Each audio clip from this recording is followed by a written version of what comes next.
जब भी दो ताकतवर देश आपस में उलझते हैं तो पूरी दुनिया की नजरें उन पर टिक जाती हैं, और खास तौर पर अगर वो देश भारत और चीन जैसे देश हों, क्योंकि दोनों ही न्यूक्लियर पावर्ड देश हैं, दोनों के पास न्यूक्लियर वेपन्स हैं, न्यूक्लियर हथियार हैं। और पूरी दुनिया ये देखना चाहती है कि दुनिया के बाकी के जो ताकतवर देश हैं अब वो किसका साथ देंगे। इस समय सब लोग ये जानना चाहते हैं कि चीन और भारत के इस टकराव पर अमेरिका और रशिया जैसे देशों का रुख क्या होगा। चीन के साथ अमेरिका का टकराव पहले से चल रहा है, इसलिए चीन को लेकर अमेरिका का रुख अब सब लोग जानते हैं, अमेरिका भारत का साथ देगा। लेकिन सवाल यह है कि इस विवाद में भारत के सबसे पुराने दोस्त रशिया का पक्ष क्या होगा। विवाद बढ़ने पर रशिया, भारत और चीन में से किसका साथ देगा।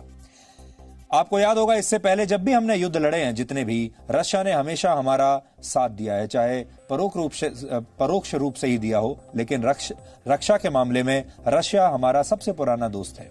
इसे आज आपको रक्षा मंत्री राजनाथ सिंह की रशिया यात्रा के परिप्रेक्ष्य में समझना चाहिए। राजनाथ सिंह कल मॉस्को के रेड स्क्वायर पर होने वाली विक्ट्री डे परेड में हिस्सा लेने के लिए रशिया में हैं आज। सूत्र बताते हैं कि रक्षा मंत्री राजनाथ सिंह के इस दौरे का उद्देश्य सिर्फ रशिया और भारत के बीच रक्षा साझेदारी को बढ़ाना नहीं है, बल्कि इसका उद्देश्य रशिया के साथ रणनीतिक साझेदारी को भी मजबूत करना है। और ऐसे समय में जब चीन के साथ हमारा इतना झगड़ा चल रहा है, ऐसे समय में रक्षा मंत्री का अपने देश से बाहर जाकर रशिया में किसी फंक्शन में जाकर वहां शरीक होना अपने आप में एक बहुत बड़ी बात होती है। आमतौर पर यह माना जाता है कि भारत और रशिया के बीच बहुत ऐतिहासिक संबंध है। अगर कभी भारत किसी दूसरे देश के साथ युद्ध में उलझा तो सबसे पहले रशिया ही भारत का साथ देगा, सबसे पुराना दोस्त है। इसके पीछे तर्क यह दिया जाता है कि 1971 के युद्ध में रशिया ने भारत का साथ दिया था और इसके लिए वो अमेरिका से भी टकरा गया था। इसके अलावा कई मौकों पर रशिया ने संयुक्त राष्ट्र सुरक्षा परिषद में भारत के पक्ष में वीटो किया है। रशिया और भारत के लोग सांस्कृतिक रूप से भी एक दूसरे के बहुत करीब हैं और हिंदू धर्म रशिया में सबसे तेजी से उभरते धर्मों में से एक है। लेकिन क्या ये सारी बातें वाकई चीन से युद्ध होने की स्थिति में रशिया को भारत के साथ इस बार भी खड़ा करेंगी? विशेषज्ञ मानते हैं कि इस बार इतना आसान नहीं होगा। हालांकि रशिया ये जानता है कि भारत एक लोकतांत्रिक देश है और चीन में करीब करीब तानाशाही चलती है। भारत का लोकतंत्र ही भारत और रशिया के पुराने और घनिष्ठ संबंधों का आधार है। लेकिन पिछले कुछ दशकों में स्थितियां तेजी से बदली हैं और रशिया चीन के काफी करीब आ गया है। यानी भारत और रशिया तो बहुत पुराने दोस्त हैं, लेकिन चीन और रशिया की अभी नई नई दोस्ती है और कई बार नई नई दोस्ती ज्यादा आकर्षक होती है। इसके पीछे एक बड़ी वजह यह है कि रशिया आकार में दुनिया का सबसे बड़ा देश है और उसकी सीमाएं एशिया और यूरोप दोनों के देशों से मिलती हैं। रशिया और चीन के बीच भी एक लंबी सीमा है जिसकी लंबाई करीब 4,2500 किलोमीटर है। इतना बड़ा देश होने की वजह से रशिया चीन के साथ अपने संबंध बिगाड़कर सीमा पर किसी विवाद को नहीं बढ़ाना चाहेगा। और एक समय था जब चीन की सेना रशिया के बॉर्डर पर भी ऐसा ही आक्रामक रुख अपनाती थी रशिया के खिलाफ। लेकिन अब स्थितियां बदल चुकी हैं। अब जैसे हम कई बार कहते हैं, ये 1962 का भारत नहीं है, लेकिन ये चीन भी 1962 का नहीं है, ये रशिया भी 1962 का नहीं है और ये अमेरिका भी 1962 का नहीं है। 1962 में अमेरिका ने हमारी मदद करने से इनकार कर दिया था। यहां तक कि 1999 में भी जब हम कारगिल का युद्ध लड़ रहे थे, अमेरिका ने मदद करने से इनकार कर दिया था। लेकिन वही अमेरिका आज सबसे पहले हमारी मदद के लिए आया है। इसलिए सब कुछ बदल चुका है दुनिया की राजनीति में। अमेरिका के साथ रशिया की भी दुश्मनी है और चीन की भी दुश्मनी है और अक्सर कहा जाता है कि दुश्मन का दुश्मन दोस्त होता है और चीन और रशिया की दोस्ती का भी ये एक बहुत बड़ा कारण है। जबकि आज की तारीख में रशिया के साथ भारत के संबंध ज्यादातर हथियारों की खरीद पर ही टिके हुए हैं, क्योंकि भारत के 56% हथियार आज भी रशिया से ही आते हैं। लेकिन अब भारत चाहता है कि रशिया की इस दोस्ती के और भी आयाम खोले जाएं। इसके अलावा हिंद महासागर और प्रशांत महासागर को लेकर भारत का जो रुख है, रशिया उससे सहमत नहीं है और वो इस मामले में चीन के तर्कों से ज्यादा सहमत रहता है। लेकिन चीन और रशिया की बढ़ती दोस्ती की एक और बहुत बड़ी वजह है और उसे आपको दोनों देशों के बीच होने वाले व्यापार के जरिए समझना चाहिए। 2018 में चीन और रशिया के बीच 8 लाख करोड़ रुपए से ज्यादा का कारोबार हुआ था। 8 लाख करोड़। जबकि भारत और रशिया के बीच 53 से 55 हजार करोड़ रुपए का ही व्यापार होता है, बहुत छोटा है। ये चीन और रशिया के बीच होने वाले व्यापार का 10% भी नहीं है। रशिया की अर्थव्यवस्था बहुत हद तक चीन पर निर्भर है आजकल। रशिया चीन की बेल्ट एंड रोड परियोजना का भी हिस्सा है, जिसका हिस्सा बनने से भारत ने इनकार कर दिया था। दोनों देश रशिया के साइबेरिया से चीन तक जाने वाली गैस पाइपलाइन परियोजना पर भी मिलकर काम कर रहे हैं। लेकिन जब बात रक्षा सौदों की आती है, तब स्थितियां बदल जाती हैं और भारत का पलड़ा भारी हो जाता है। जैसा कि हम आपको बता चुके हैं, भारत अपने ज्यादातर हथियार रशिया से ही खरीदता है। अब कुछ हाल के वर्षों में उसने अमेरिका और इजराइल से खरीदने शुरू किए हैं और दोनों देशों के बीच अब भी कई रक्षा सौदे हो चुके हैं। इनमें रशिया से 40,000 करोड़ रुपए में खरीदा जाने वाला S-400 मिसाइल डिफेंस सिस्टम सबसे अहम है।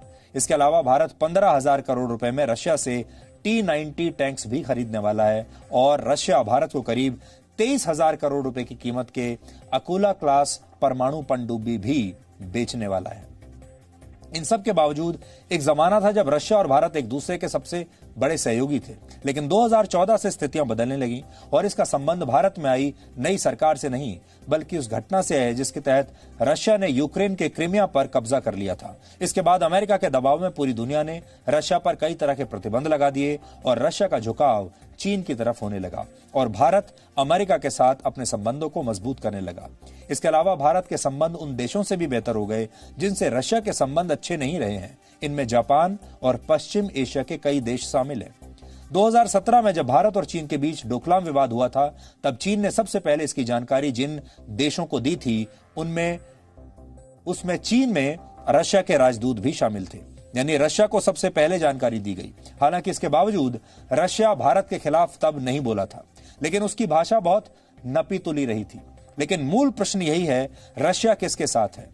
तो जब बात भारत और पाकिस्तान की आती है तो रशिया भारत का साथ देता है, लेकिन जब बात भारत और चीन की आएगी तो रशिया किसका साथ देगा, यह बहुत बड़ी पहेली है। हालांकि भारत अब रशिया से कुछ और फाइटर जेट्स भी खरीदने वाला है।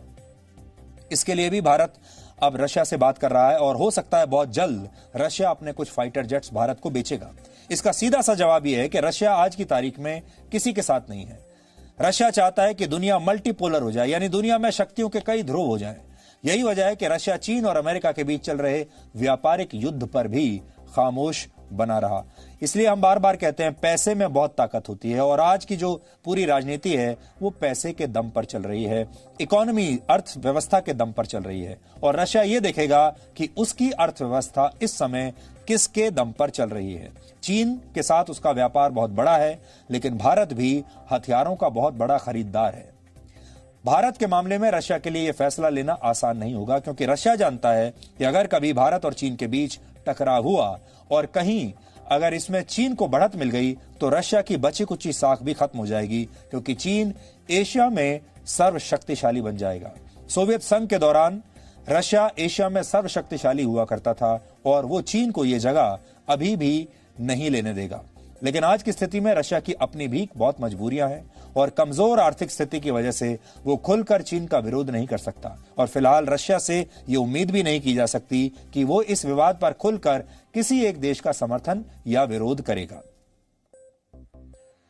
इस बीच एक बड़ी खबर यह है कि रशिया के विदेश मंत्री ने यह साफ कर दिया है कि भारत और चीन के बीच किसी दूसरे देश को दखल देने की कोई जरूरत नहीं है और न ही इन दोनों देशों को किसी तीसरे देश की मदद की जरूरत है। यह बयान तब आया है जब कल पहली बार गलवान युद्ध के बाद भारत और चीन के सैनिक मॉस्को में भी आमने सामने होंगे, क्योंकि विक्ट्री डे परेड में भारत और चीन की सैन्य टुकड़ियां भी हिस्सा लेंगी।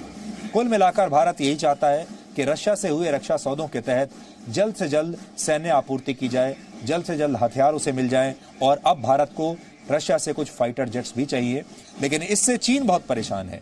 चीन के सरकारी अखबार पीपुल्स डेली चाइना में रशिया को नसीहत दी गई है कि वो संवेदनशील वक्त में भारत को हथियार न बेचे। चीन के इस अखबार में वहां के विशेषज्ञों ने यह तर्क दिया है कि भारत और चीन दोनों देश रशिया के सहयोगी हैं और ऐसे वक्त में अगर रशिया को दोनों देशों के दिल पिघलाने हैं तो रशिया अभी भारत को हथियार ना बेचे। इस बीच भारत के रक्षा मंत्री राजनाथ सिंह का भी एक बयान आया है जो इस समय रशिया में है। आप उनका ये बयान सुनिए और फिर हम अपनी बात को आगे बढ़ाएंगे। Indian military contingent कल रेड स्क्वायर पर आज करेंगे। यह हमारे दोनों देशों के आर्म फोर्सेज के बीच एवरलास्टिंग फ्रेंडशिप की एक मिसाल है।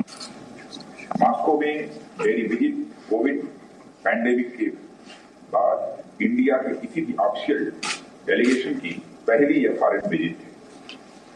यह हमारी खास दोस्ती का एक यह प्रमाण है।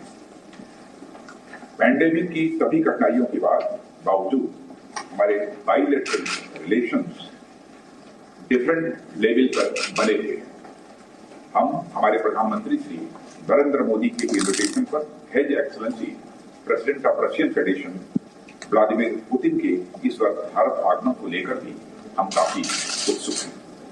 भारत और रशिया का एक special and privilege strategic partnership वाला रिलेशनशिप है। हमारा डिफेंस रिलेशनशिप इसका एक महत्वपूर्ण पिलर है। तो भारत रशिया से 12 सुखोई और मिग 29 फाइटर जेट्स खरीदना चाहता है, जिसकी कीमत करीब 5,000 करोड़ रुपए है और इसकी जरूरत भारत को तुरंत पड़ेगी। इसलिए भारत रशिया के पास गया है, क्योंकि रशिया एक ऐसा देश है जो बहुत जल्दी इन फाइटर जेट्स की डिलीवरी कर सकता है। Presenting B News app available on Google Play and App Store. Download it now.